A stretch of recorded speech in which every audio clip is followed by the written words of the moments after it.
पूर्णमदः पूर्णमिदं पूर्णात् पूर्णमुदच्यते पूर्णस्य पूर्णमादाय पूर्णमेवावशिष्यते। ॐ शान्ति शान्ति शान्ति। ॐ सहना भवतु सहनौ भुनक्तु सह वीर्यं करवावहै तेजस्विनावधीतमस्तु मा विद्विषावहै। ॐ शान्ति शान्ति शान्ति।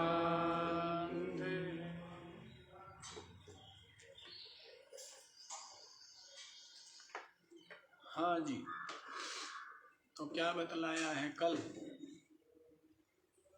स्मरण है आपको? कल बतला दिया है और निरंतर बतला रहे हैं। क्या बतला रहे हैं? कि ये जीव स्वयं ब्रह्म ही। क्या बताया? जीवो स्वयं ब्रह्मैव। यह जो जीव है, जो अविद्या रूप उपाधि लेकर के जीव बन जाता है और इस उपाधि को छोड़ करके ये ब्रह्म है। उपाधियां चाहिए या उपाधि छोड़ना चाहता है, पकड़ना चाहता है। ये अज्ञान अविवेक के कारण सब क्या चाहते हैं? उपाधि पाना चाहते हैं, छोड़ना चाहते हैं? परिचिन्न होता जाता है। परिचिन्न, जितनी उपाधि आएगी उतना ही क्या होगा? परिचिन्न होता जाएगा। पहले क्या है? जीव है, यूं भी मान लिया। वैसे तो ब्रह्म है। क्या है? स्वरूप से ब्रह्म है, लेकिन फिर जीव भाव को प्राप्त हो गया तो जीव भी असंख्य है। उनमें से फिर पशु पक्षी भाव को प्राप्त हो गया, सीमित होता जा रहा है। क्या होता जा रहा है? फिर पशु पक्षी मनुष्य भाव को प्राप्त हो गया। यहाँ भी काम नहीं चला, मनुष्यों में भी क्या हो गया? राजा हो गया। क्या बन गया? राजा बन गया। तो इस तरह से क्या होता चला जाता है? परिचिन्न होता चला जाता है। और परिचिन्नता में तो क्या है? क्लेश और संकट और भय ही है, अशांति ही है। क्योंकि चित्त को निरंतर, जैसे घर के लोग हैं तो वो सब आनंद से रहते हैं, लेकिन मुखिया जो है उसका जो खोपड़ी है वो क्या रहती है? चलती रहेगी ना मुखिया की, कि अब ये करना है, उसके लिए ये करना है, ऐसा करना है। तो वो मुखिया बन गया। सामान्य सदस्य रहता, प्रजा रहता तो क्या है? सामान्य है, आनंद है। लेकिन विशेष बन गया। विशेष बनते ही जान आफत में क्या हो गई? और सब विशेष बनना चाहते हैं। सब क्या बनना चाहते हैं? विशेष। और जो समस्त विशेषों को दुख रूप जान लेता है, ऐसे विवेकी लोग राज्य पद राज्याधिकार आदि को त्याग करके समस्त उपाधि वर्जित, समस्त विशिष्टता रहित साधुता को प्राप्त कर लेते हैं। ऋषभ देव जी महाराज, अष्टावक्र जी, जड़ भरत जी आदि क्या किए? पहले विशेष जो विशिष्टता थी उसके भी शिखर को प्राप्त किया। वैशिष्ट्य के शिखर को भी क्या किया? प्राप्त किया। और जाना कि समस्त विशिष्टता दुख अशांति का हेतु है। सबको त्याग करके निर्विशेष हो गए और निर्विशेष अपना स्वरूप।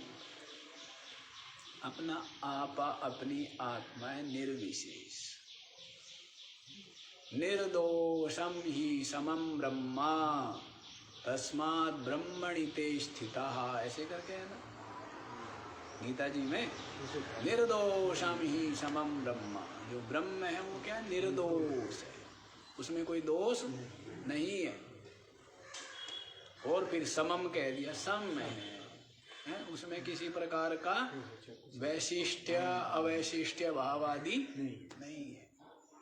वो क्या है? सम है, निर्विशेष। तो निर्विशेष में आनंद। जब आप सोते हो तब आप निर्विशेष होते हो, आनंद रहता है। और जब जगते हो तब विशेष बन जाते हो। मनुष्य हूँ, पुरुष हूँ, स्त्री हूँ, पिता हूँ, पुत्र हूँ, दादा हूँ, क्या बन जाते हो? विशेष बन जाते हो। अशांति रहती है, शांति रहती है, शांति रहेगी, है ना। और ऐसे जगना भी है तो ठीक से जगो ना, है जगना है तो जग जाओ, अपने स्वरूप में जग जाओ, वास्तविकता में जग जाओ। और वास्तविकता यही है, निरुपाधिक समस्त विशेष रहित निर्विशेष ब्रह्म आप है। ये सही जगना है। तो फिर आपकी जो सब शांत है, सब शांत है। सुख में दुख में, शुरू में ही कह दिया गीता जी में, सुख दुखे समे कृत्वा लाभा लाभौ जया जयौ ततो युद्धाय युज्यस्व नैवं पापमवाप्स्यसि। इतनी बड़ी बात और शुरू में कह दी, है ना।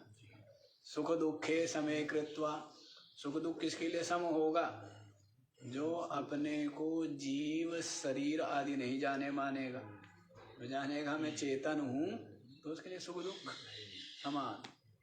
लाभा लाभौ, लाभ क्या और अलाभ क्या? जया जयौ, जय क्या और पराजय क्या? फल से संबंध नहीं रहा, केवल जैसी परिस्थिति बन गई उसके अनुसार व्यवहार कर देता है। सफलता मिले तो आनंद, और सफलता ना मिले तो आनंद। आनंद ही आनंद, आनंद अपना आप है, आनंद में रहो। अपना आप क्या है? अपना आनंद है। लाभ हानि कुछ है नहीं इस जगत में। इस जगत में न कोई लाभ है न कोई हानि है, छोटा सा जगत है। मुझ चेतन ब्रह्म में ये जगत क्या है? तिल भर मात्र है। इसकी क्या चिंता फिकर करें विवेकी, है ना। और इसमें क्या उपाधि और विशिष्टता को पाना चाहे? नहीं पाना चाहिए।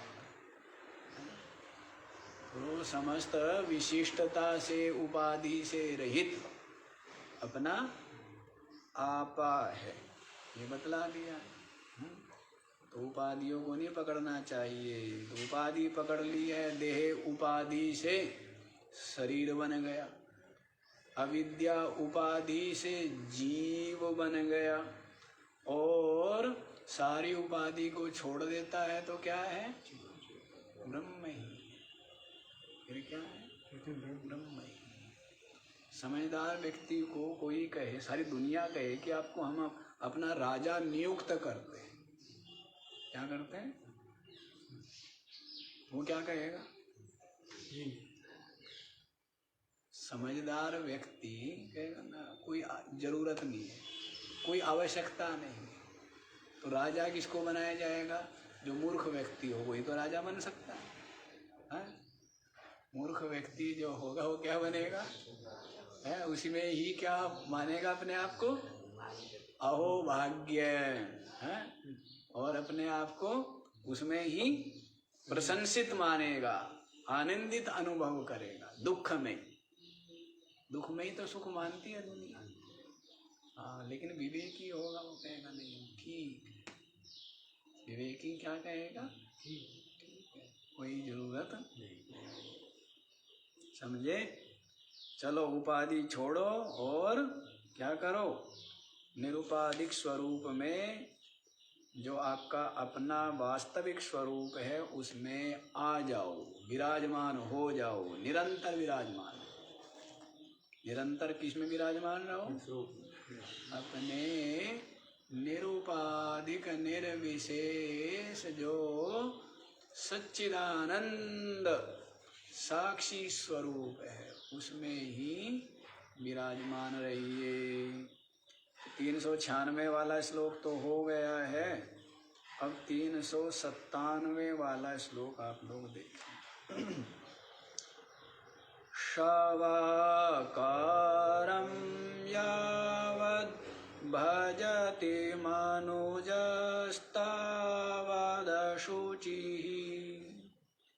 परेभ्यः स्यात् क्लेशो जनन मरण व्याधि निलयः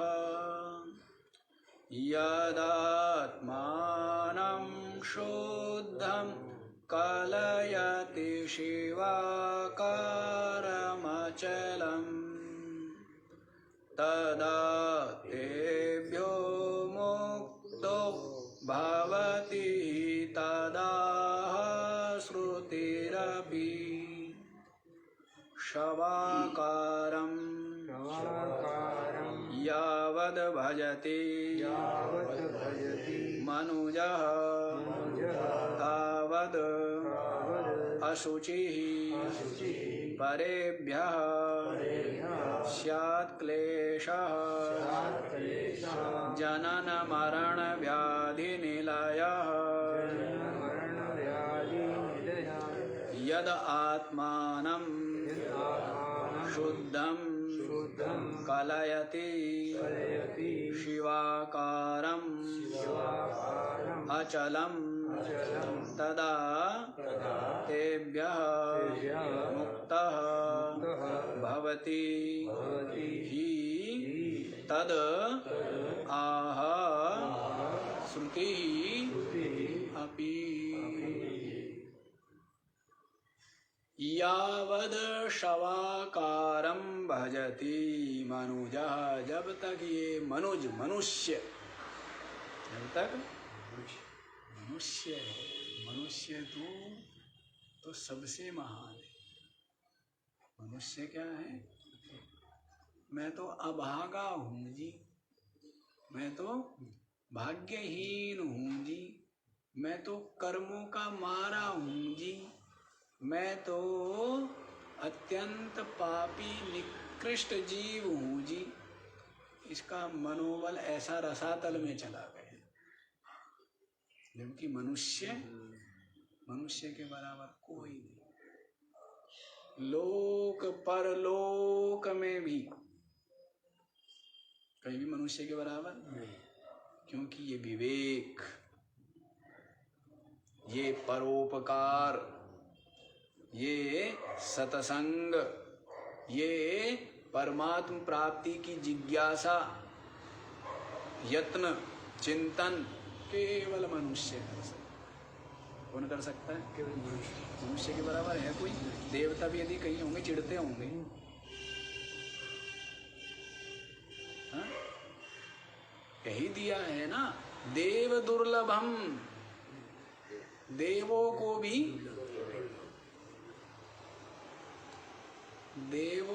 भी दुर्लभ ऐसा मनुष्य शरीर आपको मिल गया और आप कहते हो कि मैं तो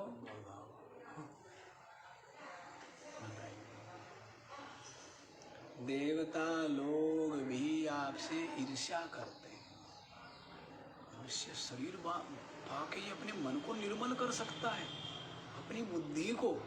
जैसे शरीर को निर्मलता पर जोर देते हैं ना, वैसे ही मन को भी अपने मन बुद्धि की निर्मलता की सोचें तो इसके बराबर पवित्र कौन है? हैं? और ज्यों चित्त में निर्मलता होती है त्यों त्यों शांति, आनंद का फुवारा। नहीं? आपके चित्त में क्या रहता है? जब कोई इच्छा नहीं, कोई आशा, कोई तृष्णा, कोई वासना, कोई कामना नहीं, तब क्या है? आनंद।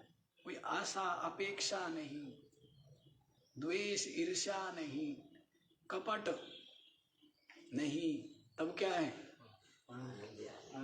आनंद का फुवारा। जिसका चित्त निर्मल है। तो केवल मनुष्य कर सकता, देवता अपने चित्त को निर्मल नहीं कर सकते। हाथ बंधे हुए केवल अपने पुण्यों का उपभोग कर सकते हैं बस। पशु पक्षी आदि केवल अपने पाप कर्मों का फल भोग सकते हैं बस। कर्म करने में स्वतंत्र कौन? केवल मनुष्य। शुभ कर अशुभ कर, नीचे पतन करना हो अशुभ कर, और यदि उत्थान करना है अपने आप का तो शुभ कर। पूर्ण स्वतंत्र, पूर्ण स्वतंत्र।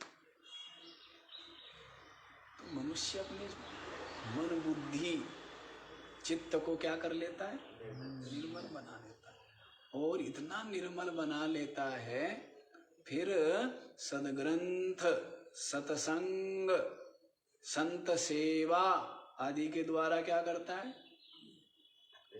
अपने वास्तविक स्वरूप को जान लेता है। जिसको न जानना के कारण क्या है? जन्म मरण है। स्वरूप को न जानने के कारण से क्या है? जन्म मरण। आगे आ ही रहा है, चलो मैं क्या बताऊं, नहीं बताएंगे आगे अगली पंक्ति में। केवल स्वरूप को न जानने से, जैसे आप सो गए ठीक ठाक खा पी करके पूर्ण सुरक्षित, लेकिन विस्मृति होने से क्या होता है? स्वप्न दिखता है और जंजाल, अशांति, पीड़ा, घायल, कलह, क्या नहीं देखता? जग जाए तो स्वरूप की विस्मृति हो गई बस। स्वरूप की विस्मृति ही जीवत्व है, देहाभिमान है और जगत है। केवल स्वरूप की विस्मृति। आप चाहते हो स्वरूप की स्मृति आए? चाहते हो आप? फिर ये जगत तो रहेगा नहीं। कि जी जगत की शर्त पर हमें स्वरूप का स्मरण नहीं करना। हवेली नहीं रहेगी, महल नहीं रहेगा, पुत्र पुत्री स्त्री धन ये नहीं रहेगा। तो अब आप देख लीजिए, स्वरूप की स्मृति करनी है, हवेली नहीं रहेगी। देख लो, जिससे आपका इतना मोह है, इतना राग है, ये भेद, ये दृश्य नहीं रहेगा। देख लो आप। तो व्यक्ति के अंतर में जिसको मुमुक्षा कहिए, वो ही ठीक से जागृत नहीं हो पाती। और मुमुक्षा इसलिए ठीक से जागृत नहीं हो पाती क्योंकि ठीक से वैराग्य नहीं हो पाता। और वैराग्य ठीक इसलिए नहीं हो पाता क्योंकि विवेक ठीक नहीं हो पाता। और विवेक ठीक इसलिए नहीं हो पाता क्योंकि विचार ठीक नहीं हो पाता। और विचार ठीक इसलिए नहीं हो पाता क्योंकि ऐसी संगति मिले, और जब सत्कर्म हो, जैसे जैसे बुद्धि निर्मल होगी वैसे वैसे विचार का उदय होगा। और विचार का उदय संसार की असारता, नश्वरता प्रकट हो। संसार की असारता, व्यर्थता, दुख रूपता प्रकट होगी तो ही विवेक होगा। सत असत का, नित्य अनित्य का विवेक। विवेक होगा तो ही सही सही वैराग्य होगा। सही सही वैराग्य होगा तो सही सही क्या होगी? मुमुक्षा होगी। और जब सही मुमुक्षा हो गई ना, हो गई सही मुमुक्षा यदि हो गई तो स्वरूप का ज्ञान अत्यंत शीघ्र हो जाता है। शीघ्र हो जाता है। स्वरूप बोध में जो विलंब है उसका कारण मुमुक्षा की मंदता है। और मंद मुमुक्षा के का कारण मंद वैराग्य, और मंद वैराग्य का कारण विवेक न होना है, और विवेक न होने का कारण क्या बताया है? विचार। विचार उदय नहीं, विचार नहीं कर पा रहा है, इसलिए विवेक नहीं हो रहा है। और विचार इसलिए नहीं हो पा रहा है क्योंकि मोह स्वार्थ लोभ में डूबा हुआ है। वो व्यक्ति क्या विचार करेगा? विचार तो उसके अंदर है ही नहीं, विचार नहीं कर पाएगा। तो आप देख लीजिए, दृश्य का विलय हो जाना, जगत स्वरूप की स्मृति के कारण जीव भाव, स्वरूप की विस्मृति के कारण देह भाव, स्वरूप की विस्मृति के कारण दृश्य। दृश्य जगत को भी मिटा दिया, देहाभिमान को भी मिटा दिया, जीव भाव को भी मिटा दिया, फिर क्या रह गए? अधिष्ठान रह गए। वह अधिष्ठान चेतन ब्रह्म में। ये बात है, ये प्रक्रिया है। तो कोई बहुत जटिल नहीं है, सरल ही है। विवेकी कहो, विचारवान कहो, उसके लिए क्या है? सरल ही है। तो देखो यहीं पर मनुजः कह दिया, मनुज, मनुष्य है तू, है? इतरा, इठला, क्या बोलते हैं? इठलाना, इतराना, इठलाना, है? भाग्यशाली मनुष्य है, क्या नहीं कर सकता? सबसे प्रेम कर सकता है, सब पर दया कर सकता है, सबका भला चाह सकता है? सबके प्रति अपने हृदय में करुणा रख सकता है, अपने चित्त को निर्मल बना सकता है। मनुष्य है तू, मनुष्य। और आवश्यकता सबसे कम, मनुष्य की आवश्यकता क्या है? बहुत कम है। अब हाथी का शरीर हो, भूखा मरना पड़ेगा, नहीं? हाथी का शरीर हो, कितना चाहिए खाने को? मनुष्य का है तो कितना चाहिए, है ना? तो इसलिए थोड़े में भी काम चल सकता है, दूसरे को खिला सकते हैं। हाथी का होता तो फिर क्या होता? हालत खराब हो जाती है ना सारा, फिर तो पता नहीं, छोड़ता ही नहीं है। लेकिन असंतोष है अभी भी, संग्रह की स्वभाव बना लिया, लोभ का स्वभाव बना लिया, भविष्य की आज की कर ले और सबकी कर ले, खुद को भी 2 रोटी मिल जाए, और जो भूखा है पर्याप्त है। कल देखेंगे, वो तू भूखा मरेगा तो वो भी मरेगा, सब मर जाएंगे तो मर जाएंगे। कौन सा बड़ी बात? और यहाँ जी करके कौन सा महान काम कर रहा है तू? हैं? क्या महान काम कर रहा है? इसलिए मनुष्य बन गया है, मनुष्य है।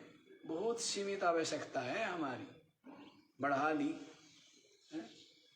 उस डिजाइन के कपड़े, इस डिजाइन के कपड़े, उस डिजाइन के कपड़े, क्या कपड़े? कोई भी मोटी सी चादर लपेट ले, हो गया, लपेटना ही तो है। सर्दी गर्मी से बचा भी तो करना, और करना क्या है?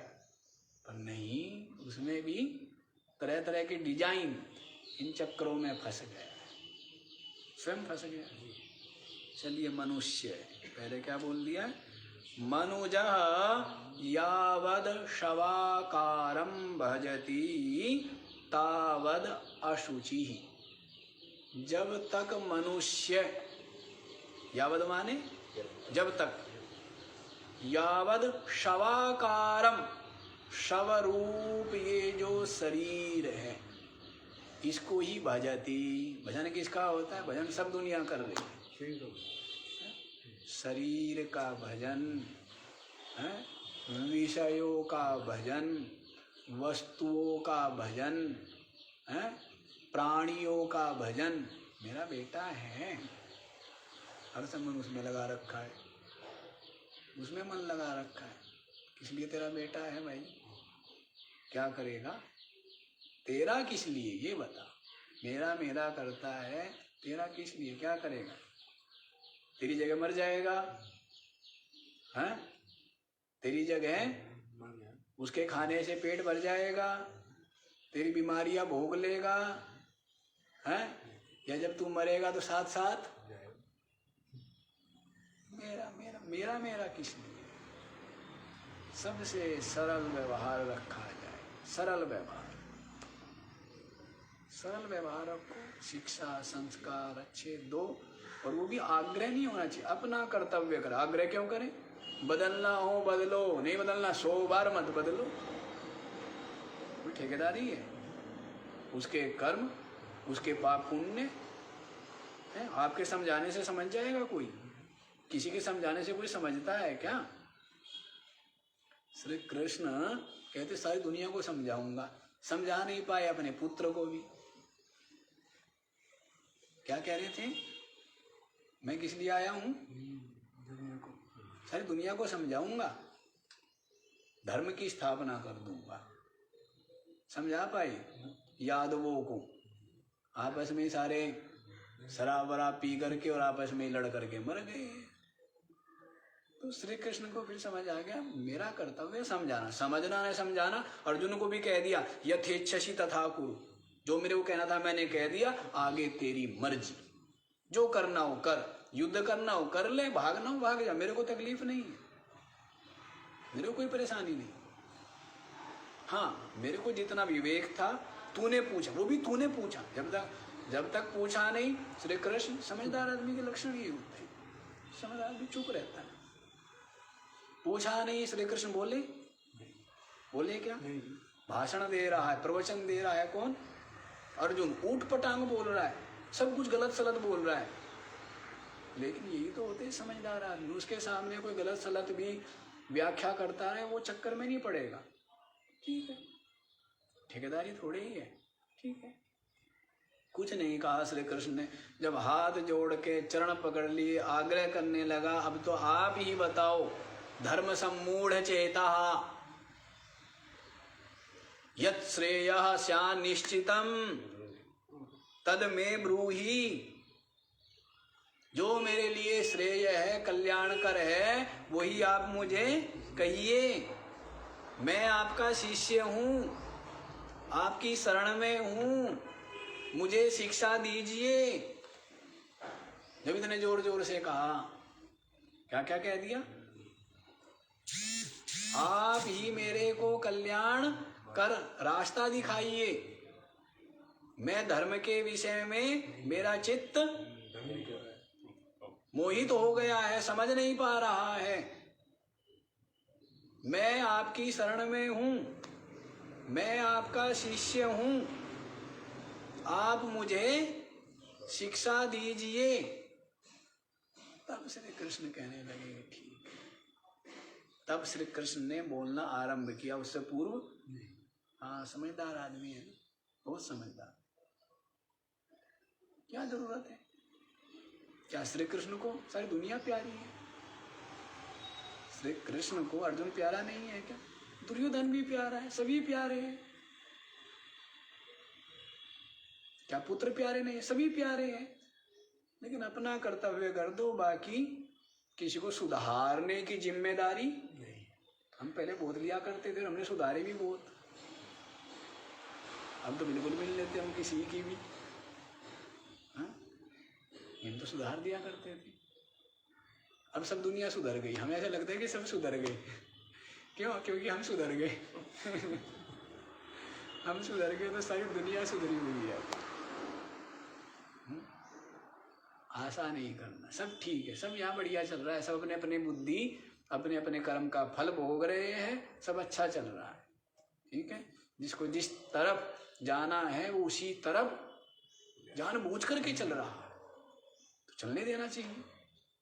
हाँ, ज्यादा कुछ नहीं करना चाहिए, समझे? तो यही बात है जी। नहीं कहा है श्री कृष्ण ने, तब बोले। यहीं पर आइए, क्या बता रहे हैं? भजन करते हैं ना दुनिया, इसका भजन करते हैं।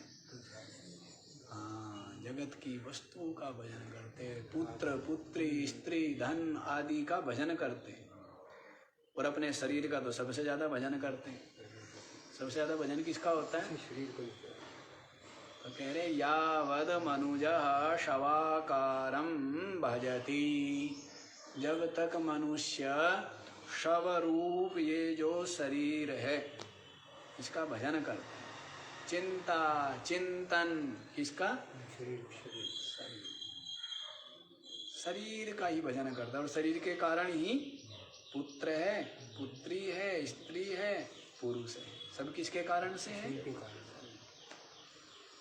तो जब तक शरीर का भजन करता है तावद अशुचि ही, तब तक क्या है? अपवित्र है। क्योंकि ये शरीर क्या है? शरीर क्या है? अपवित्र।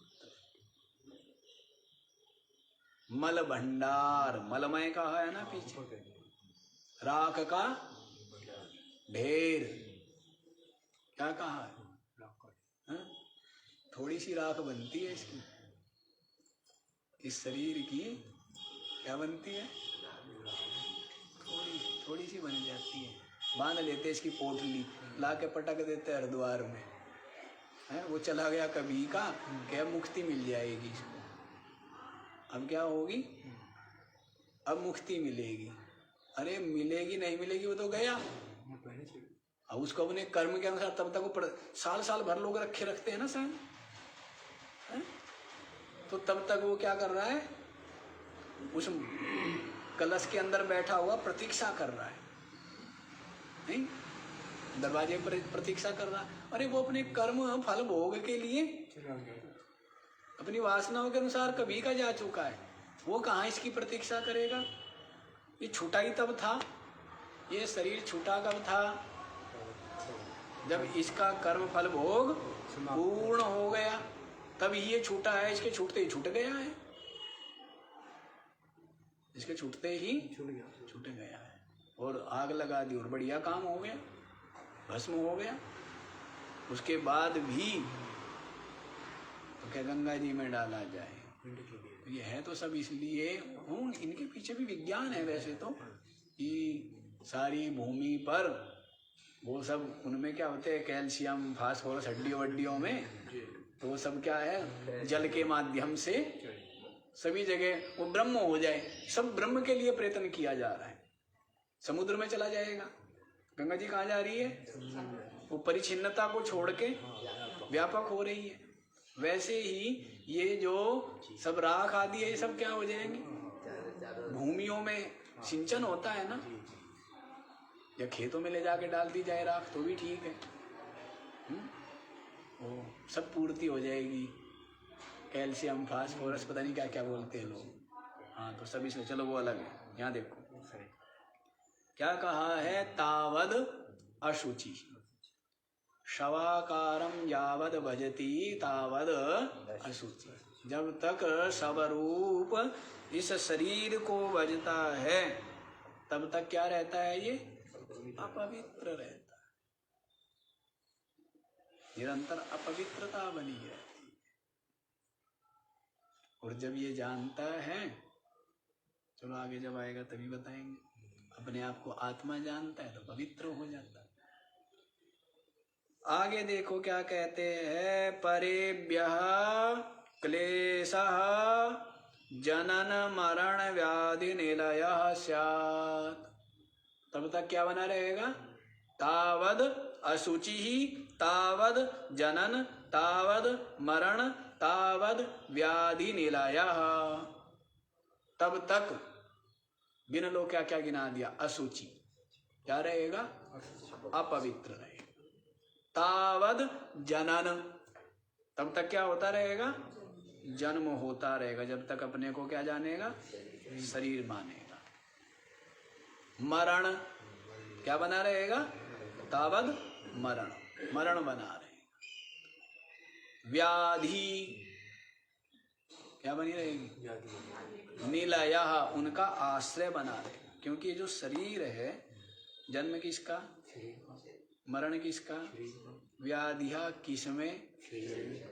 निलया घर, निलया माने घर, जनन मरण व्याधि का ये क्या है? व्याधि मंदिरम। शरीर को क्या बोलते हैं? शरीरम व्याधि मंदिरम। बीमारियों का घर है। कौन? शरीर। आपने जाले किस में लगे हैं? मक्खियाँ किस में घूम रही है? छाता बनाया है बिरड़ ने, कहाँ बनाया है? धूल मिट्टी कहाँ पड़ी है? सब मकान में है ना। तो वैसे ही ये मकान है। शरीर जो है ये क्या है? मंदिर है। और क्या है? व्याधियों का मंदिर है। व्याधि रूप ही है ना। व्याधि तो है। कफ कम हो गया, कफ बढ़ गया तो गड़बड़, और कम हो गया तो पित्त बढ़ गया तो, और कम हो गया तो गिर जाएगा, धराशायी हो जाएगा। ऐसी बात कोई व्यक्ति सोचे कि मैं सारे दोष निकाल दूं, वात पित्त कफ, धड़ाम हो जाएगा शरीर। हाँ भाई, इसमें बैलेंस चाहिए। कम होंगे तो गड़बड़ी, ज्यादा हो गया तो गड़बड़ी। ऐसा है। तो बना किससे? बीमारी से तो बना हुआ है ये शरीर बना ही किससे? वात पित्त कफ रक्त मांस स्नायु मल मूत्र, उन सब से क्या बना हुआ है? ये शरीर बना हुआ है। तो ये शरीर तो बना ही इनसे है, व्याधियों से। तो ये व्याधि का मंदिर नहीं है क्या? लेकिन ऐसा बुद्धि में व्यामोह होता है, इसको क्या मानता है? सुंदर, प्रीति करता है, मैं मेरा मानता है। क्या करता है? मैं मेरा मानता है। यही मोह है, यही मूढ़ता। मूढ़ता छोड़ने की इच्छा हो गई, नहीं हो गई? है? या इसको अभी भी पवित्र शोभन माने हुए? मूढ़ता का परित्याग करना चाहिए। तो कह रहे हैं तावद जनन मरण व्याधि निलय, तब तक जन्म मृत्यु व्याधि का आश्रय इस शरीर का भजन होता है, तब तक अशुचि ही है। और परेभ्य क्लेशः, दूसरों से क्या बना रहता है? निरंतर दुखी होता रहता है। उसने ये कर दिया, उसने ये नहीं किया, उसने ये कह दिया, हैं? तो क्या होता रहता है? दूसरों से क्लेश। क्यों? शरीर को क्या करता है? भजन करता है। शवाकारम भजती, शव रूप इस शरीर का जब तक भजन करता है, तब तक अपवित्र, तब तक दूसरों से क्लेश होता है, तब तक जन्म, तब तक मृत्यु, तब तक व्याधियों का घर ये बना रहता है, जब तक इस शरीर को भजता है। जान गए ना? शरीर की वास्तविकता जान गए कि शरीर दृश्य है, शरीर पिंड मात्र है, शरीर हाड़ मांस का पुतला है, शरीर स्वरूप है, और मैं बिल्कुल इससे उलट। ये दृश्य है, मैं दृष्टा। ये जड़ है, मैं चेतन। ये शव है, मैं शिव। जान गए नहीं जान गए? बिल्कुल उलट। शरीर दृश्य, जड़, शव, अमंगल रूप, और मैं चेतन, साक्षी, आत्मा, सच्चिदानंद ब्रह्म। फिर भी भजन किसका करते हो? हैं? फिर भी भजन शरीर का ही करोगे। जी हम रहते ही उनके बीच में है ना, बकरियों के बीच, तो अपने आप को क्या मानेंगे? और सिंहों के मध्य में रहे तो क्या समझेंगे? सिंह समझेंगे। तो फिर अपने को शरीर मान लेता है। तो शरीर सब है और तू शरीर से भिन्न शिव है, चेतन है। इस बात को समझ लीजिए। यदा आत्मानं शुद्धं कलयति शिवाकारं अचलम, और जब अपने आप को, आत्मानं माने अपने आप, शुद्धम कलयति, क्या कह अनुभव करता है कि मैं तो शुद्ध हूँ, मैं तो शिव रूप हूँ, मैं तो अचल हूँ। कलयति, ऐसा चिंतन करता है, ऐसा जानता है। यदा, जब आत्मानम अपने आप को क्या शिवाकारम अचलम शुद्धम कलयति, शिवरूप परम विशुद्ध अचल ऐसा जानता है, तदा तब क्या होता है? तेभ्यः विमुक्तः भवति। क्या होता है? समस्त क्लेश बंधन से मुक्त हो जाता है। जन्म शरीर का हुआ है, मेरा नहीं। मृत्यु अवश्यम भावी है, शरीर की, मेरी नहीं। व्याधि प्रारब्ध से इनका संयोग वियोग होता है शरीर के साथ, मेरे साथ इनका कोई संबंध नहीं, शरीर के साथ संबंध। व्याधि दूसरों से भी जो गर्मी, सर्दी, मान, अपमान आदि है, वो सब शरीर का है, प्रारब्ध कर्म का अलग, मेरा नहीं। मेरा कोई उनसे संबंध नहीं, कोई संबंध नहीं, तो आप मुक्त हैं। लेकिन जब इस शरीर के साथ आप मित्रता कर लेते हो, तो मित्रता ही नहीं, क्या कर लेते हैं? अहम बुद्धि कर लेते हैं, तादात्म्य भावापन्न हो जाते हो, शरीर मैं हूं। तो अजन्मा के साथ जन्म जुड़ जाता है, अमरण धर्मा के साथ मृत्यु जुड़ जाती है। जो अत्यंत स्वस्थ है, जो आनंद घन है, उसके साथ बीमारी जुड़ जाती है। जिसमें क्लेशों की गंध नहीं है, सारे क्लेश उसमें आ जाते हैं। आया कुछ नहीं है, लेकिन उसके साथ जुड़ गया। सब के साथ शिव एकाकार हो गए, जड़ चेतन एक हो गए।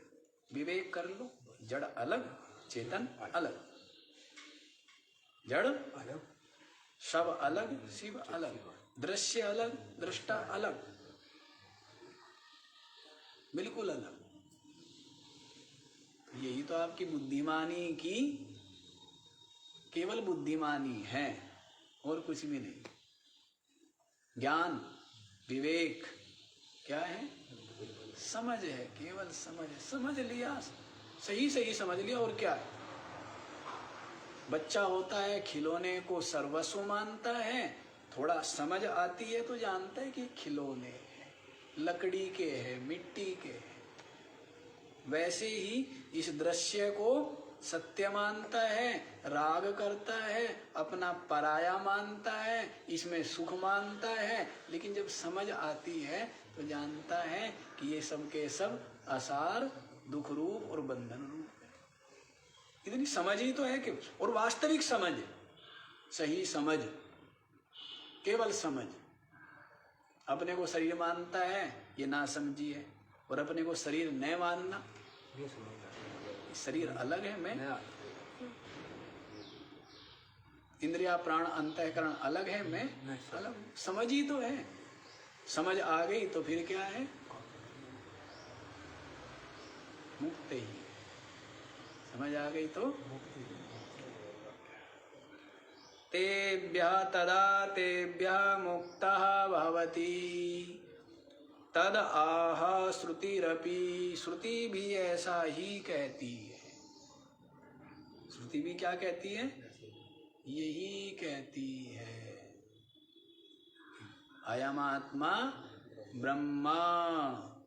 क्या कहती है श्रुति? ये आत्मा ब्रह्म, यही कहती है। श्रुति कहती है कि ये जो शरीर आदि है ये आत्मा नहीं। आत्मा को जान। आत्मा जो परमात्म रूप नित्य मुक्त है वह तू है, वही आत्मा है। आत्मा मैं, वही मैं। स्पष्ट हो गया? कितना स्पष्ट हुआ है? हा? सदा के लिए स्पष्ट हुआ है या अल्पकाल के लिए? शवाकारं यावद मनुजः भवति। जब तक मैं शरीर हूँ ऐसा भजन करता है, ऐसा चिंतन करता है, ऐसा निश्चय है, तावद अशुचि ही तावद जन्म मरण व्याधि निलयः तावद परेभ्यः क्लेशः स्यात्। कितनी बीमारियां बता दी? 5 बीमारी बताई है। डायग्नोसिस कितनी बीमारियों के? 5। लेकिन वो कहने के लिए जैसे किसी को कह दिया कि हार्ट की हो गई, क्या हो गया आपको? हार्ट की तकलीफ है, तो इसका मतलब कोलेस्ट्रॉल भी है, इसका मतलब उसके साथ में तो वैसे ही 5 तो ये गिनाए हैं मुख्य, मतलब बीमारियां ही बीमारियां हैं। 5 कौन कौन सी गिना दी? अशुचि ही, परेभ्यः क्लेशः, जन्म मरण व्याधि निलयः। मुख्य 5 बता दिए। अब व्याधि कहने के लिए व्याधि कह दिया, और व्याधि का मतलब बीमारियों के नाम गिन लेना डॉक्टरों के पास जाके। अलग अलग डॉक्टर के पास जाना पड़ेगा। एक डॉक्टर तो सारी बीमारियों के नाम नहीं बता सकता है। हार्ट वाला अपनी तरह की बताएगा। अब कोई त्वचा वाला होगा, वो कहेगा जी 1000 तो त्वचा की बीमारियां होती है। सारे नाम तो वो कहेगा कि मेरे को भी नहीं पता। इतनी बीमारियां व्याधि। तो 5 गिना दिए हैं कि जब तक मैं शरीर हूँ ऐसा चिंतन है तब तक अपवित्रता बनी रहती है, तब तक जन्म मृत्यु व्याधि और अन्यों के द्वारा क्लेश,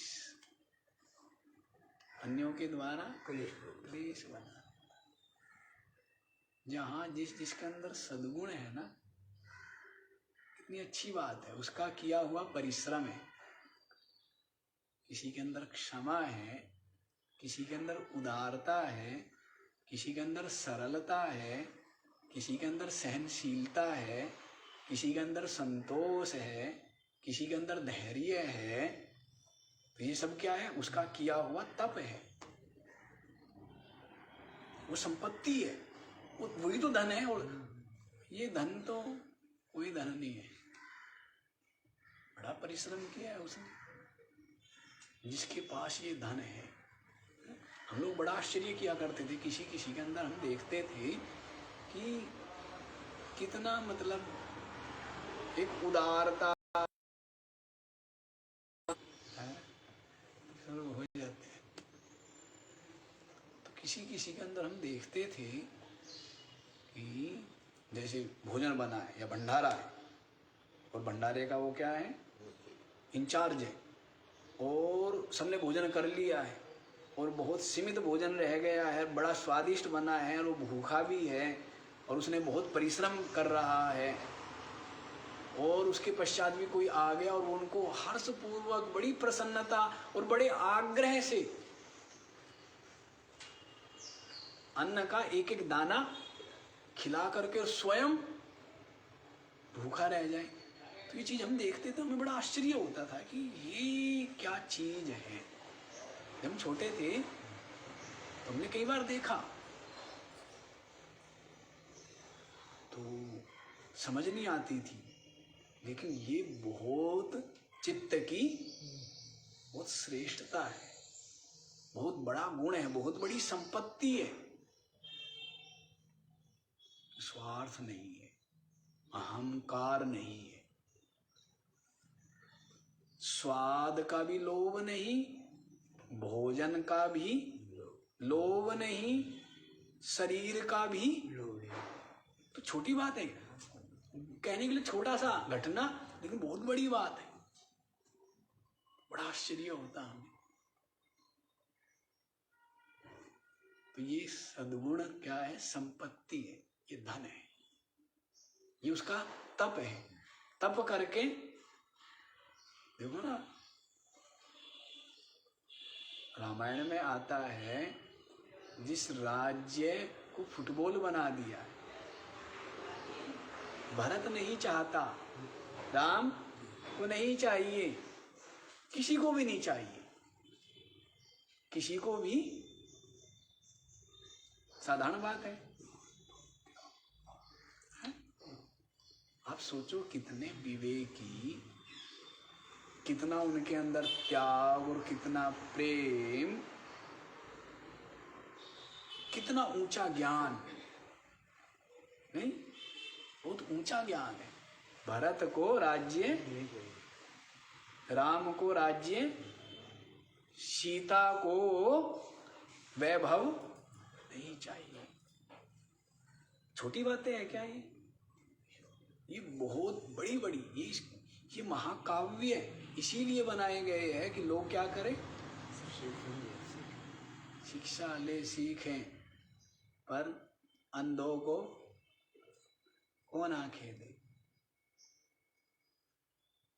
कितनी बड़ी बड़ी बातें हैं, सीखनी चाहिए। तो ये बड़ी बड़ी बात है। सद्गुण ही संपत्ति है, और उनसे ही फिर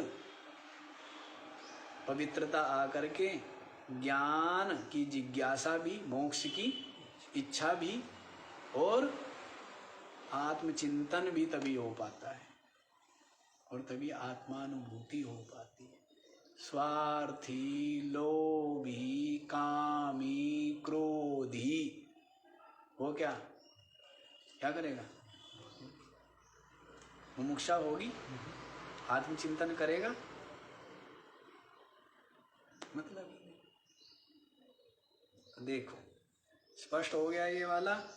समय भागा जा रहा है, इसलिए पूछ रहा हूं कि जब तक स्वरूप, ये जो स्थूल शरीर है, इसको भजती, इसका भजन करता है मैं रूप से, तब तक अपवित्र दूसरों के द्वारा क्लेश पाता है, और जन्म, मरण और व्याधियों का आश्रय बना रहता है। मैं रोगी, मैं दुखी, मेरा जन्म, मेरी मृत्यु है, ये बना है। और यदा आत्मानं शुद्धम कलयति शिवाकारम अचलम, जब शिव रूप अपने को क्या जानता है? शिव रूप, कल्याण रूप, अचलम, शरीर तो चल है, पकड़ते पकड़ते भी चला ही जाता है। बचपने को पकड़ा, नहीं पकड़ में आया, जवानी को पकड़ा, नहीं पकड़ में आया, सोचा चलो बुढ़ापा आ ही गया, पर बुढ़ापे को पकड़ करके रखें, आता है पकड़ में, चला जा रहा है, बह रहा है, निरंतर बह रहा है, मृत्यु हो जाए। ये चलायमान है, चल है, और आत्मा मैं चेतन साक्षी क्या है? अचल, अविनाशी, सब नाशवान। शिवाकारम अचलम शुद्धम कलयति आत्मानम। अपने आप को शिव अचल और शुद्ध रूप जानता है। तदा तेभ्यः विमुक्तः भवति। तब क्या होता है? सबसे विमुक्त हो जाता है। तेभ्यः,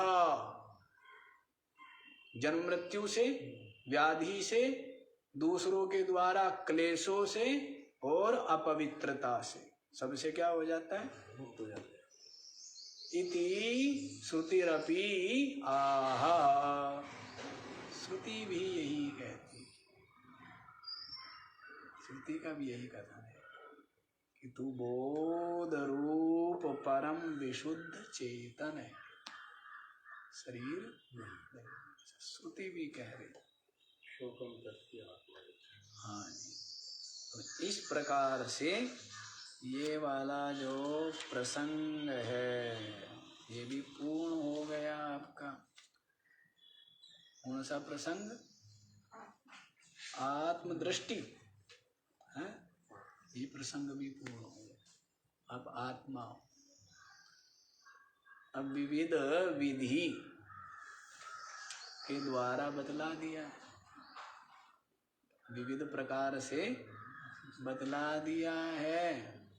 जगत मिथ्यात्व के द्वारा भी, जगत की ब्रह्म रूपता के द्वारा भी, और पंचकोश विवेक के द्वारा भी, स्थूल सूक्ष्म कारण शरीर की विवेक के द्वारा भी, विविध युक्तियों के द्वारा, दृष्टांतों के द्वारा, प्रमाणों के द्वारा क्या बतला दिया गया? ये बतला दिया गया है जीवः स्वयं ब्रह्मैव। जीव क्या है? ये महान विज्ञान है, ये जीव ब्रह्म है। जगत में रहकर संसारियों के मध्य कभी इस बात की भनक भी लगी क्या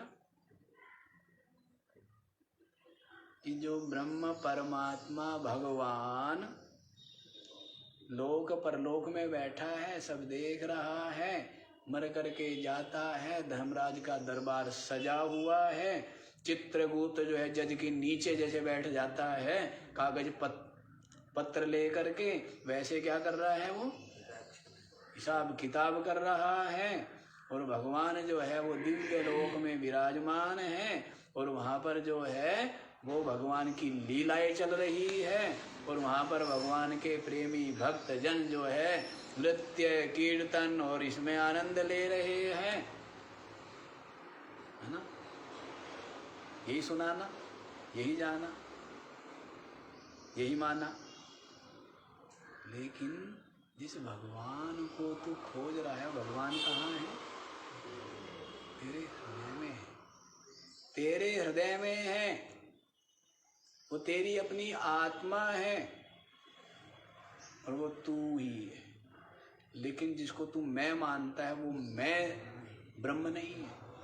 तू शरीर को मैं मानता है, तू जीव भाव को मैं मानता है, तू बुद्धि को मैं मानता है, वो ब्रह्म नहीं है, वो मैं नहीं है। मैं आत्मा विशुद्ध चेतन। तो इससे बड़ा कोई गुप्त ज्ञान सिद्धांत नहीं था। इसको समझने के लिए तपस्वियों ने अनेकों वर्ष तक तप किया, विविध ध्यान किए, विविध उपासनाएं की, तो भी यहाँ तक नहीं पहुंच पाए। और ऐसी गुप्त विद्या, यथार्थ विद्या, क्या जो चेतन सत्ता है, जिसकी सत्ता पाकर के बुद्धि सचेतन हो गई, मन सजीव हो उठा, प्राण संचरण होने लगा, इंद्रिया अपने अपने विषयों का प्रकाशन करने लगी।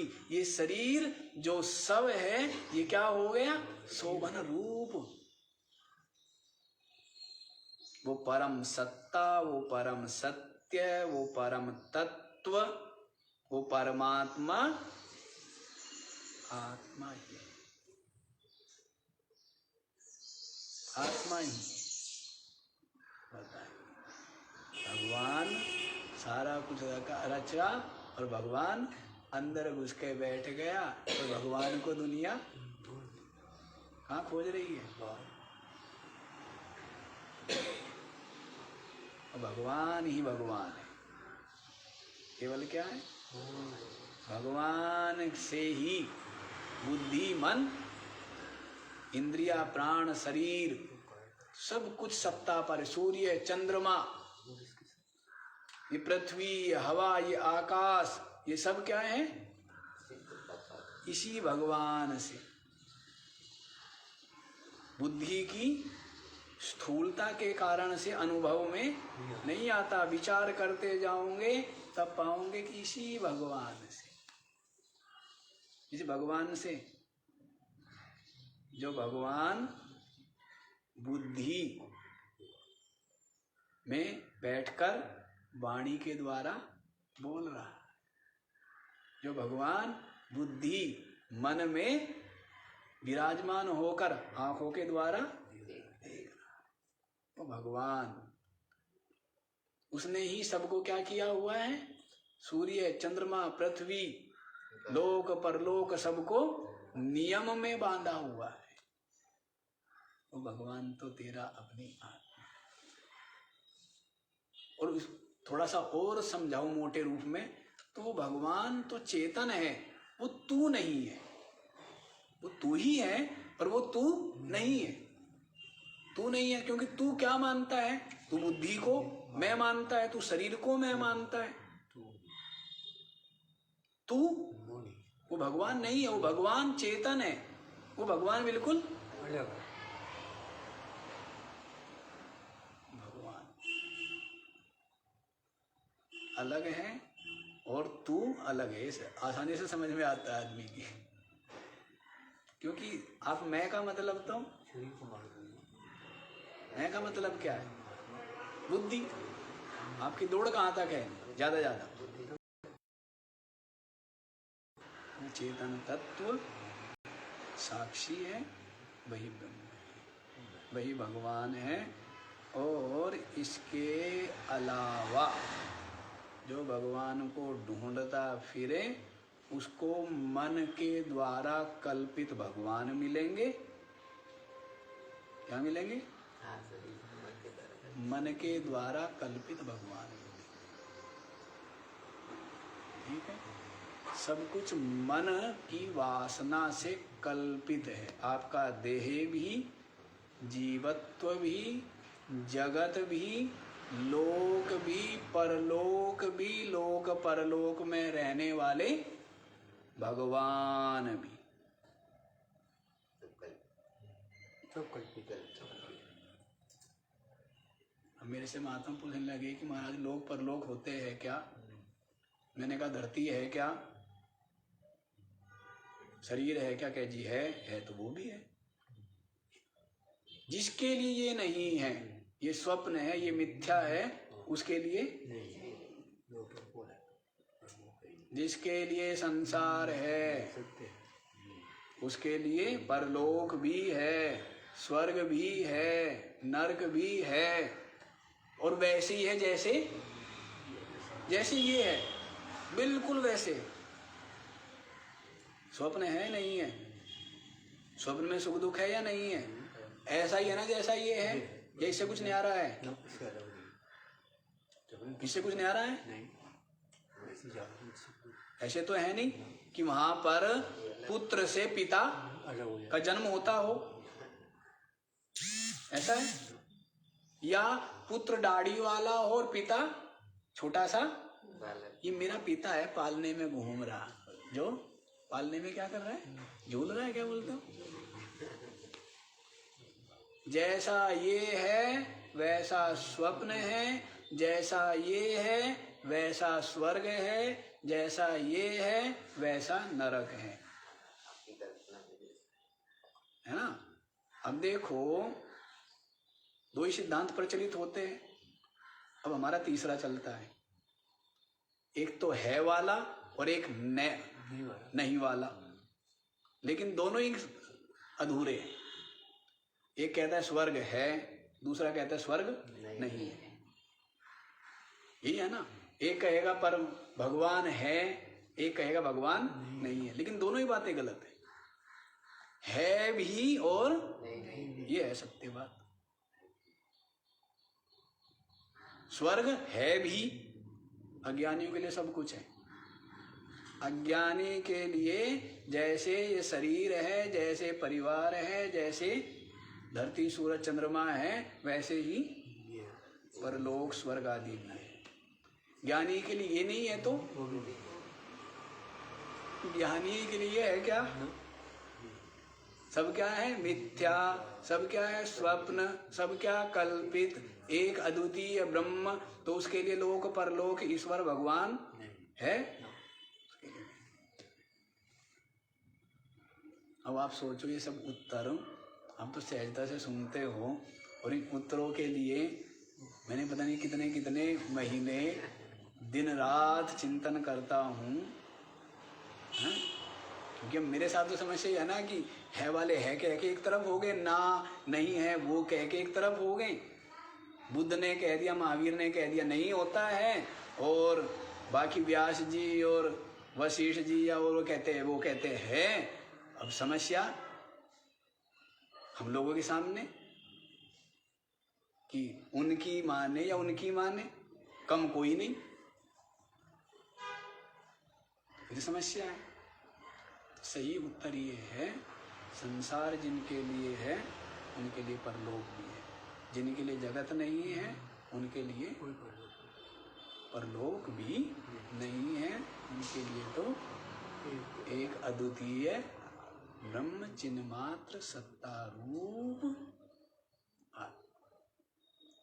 समझ आ गया जी? हाँ? तो आपने कहा कि बुद्ध और महावीर कहते, तो वेद भी यही कह रहे हैं क्या? कि केवल एक आत्मा है, ब्रह्म है। पता ना, वेद दोनों ही बातें कह रहे हैं। वेद ये भी कह रहे हैं कि है, और वेद ये भी कह रहे हैं। अब कर्म और उपासना के सिद्धांत में क्या है? वो एक लेवल पर ही है ना गुरुजी, इसके बाद तो फिर यही है। तो यही मैं भी तो लेवल ही बता रहा हूँ, अज्ञानी का लेवल और ज्ञानी का लेवल। मैं भी तो वही बता रहा हूँ, और मैं चिंतन अनुभव ही कह रहा हूँ। अब उनका अपना चिंतन अनुभव है। ज्ञानी के लेवल से तो फिर अल्टीमेटली तो ऊपर ही, अज्ञानी के लेवल से तो अल्टीमेटली ऊपर ही जाना है। हाँ हाँ, तो वही सच। लेकिन ये स्पष्टता आ नहीं पाती ना। मैं उसके लिए कह रहा हूँ, वास्तविकता तो बता दी आपको कि वास्तविकता तो ये है, ज्ञानी यही ज्ञान मार्ग ही सत्य यथार्थ है। लेकिन वो जो व्यवहारिक चिंतन है वो भी सर्वथा, हाँ, वो सर्वथा पूर्ण कल्पित नहीं है, पूर्ण पाखंड नहीं है। उसको मैं बता रहा हूँ, क्योंकि बहुत लोगों ने तो उसको सीधा पाखंड कह दिया है। जैसे बुद्ध आदि ने तो कहा कि नहीं, कोई लोक पर लोक नहीं होता है। जबकि बुद्ध का चिंतन, जितने भी यहाँ चिंतन प्रचलित हैं उन सब में सबसे थोड़ा पुराना चिंतन है। महावीर का और पुराना चिंतन है। जैनी पुराने माने जाते हैं, आप हिंदुओं से भी। ऋषभ देव से निकले फिर कैसे हुए? बस वो इतिहास पढ़ना, वो सब चीजें जानना। और ये मानते हैं कि जैनियों के बाद हिंदुओं में मूर्ति पूजा आई, कि जैनियों ने मंदिर बना लिए, मूर्ति बना ली, तो हिंदुओं और यहाँ के पुजारियों को लगा कि भाई तो गड़बड़ काम हो गया, क्योंकि सबको मोटा पसंद है, मूर्ति आके धूप दीप करना ये सब। अब बैठा तो ध्यान में, सत्संग में सब उठ के भाग जाएंगे। और यदि चल रहा हो यज्ञ, चल रही हो है, अब धूप, अब दीप, अब आरती, अब अभिषेक, तो उसमें क्या आएगा? मन लगेगा। अब दूध लाओ, अब मक्खन लाओ, मिश्री लाओ, अब ये लाओ, आनंद आएगा नहीं आएगा? और यहाँ सत्संग में बैठना पड़ेगा और ध्यान में तो मुश्किल में है। तो उन्होंने देखा कि भाई तो गड़बड़ काम हो गया, ये सारे जो है सब जैनी बनते जा रहे हैं। तब फिर उन्होंने भी क्या किया, इन्होंने भी देवता बनाए, इन्होंने भी देवियाँ बनाई, उनके हाथ पैर उन्होंने अपनी तरह बना दिए। तो ये बाद में प्रचलित हुई है मूर्ति पूजा। मूर्ति पूजा कोई बहुत पुरानी नहीं है, अभी है 2500-3000 हजार साल पहले, ये बहुत पुरानी नहीं है। चलिए, ये विचार बाद का है। ओम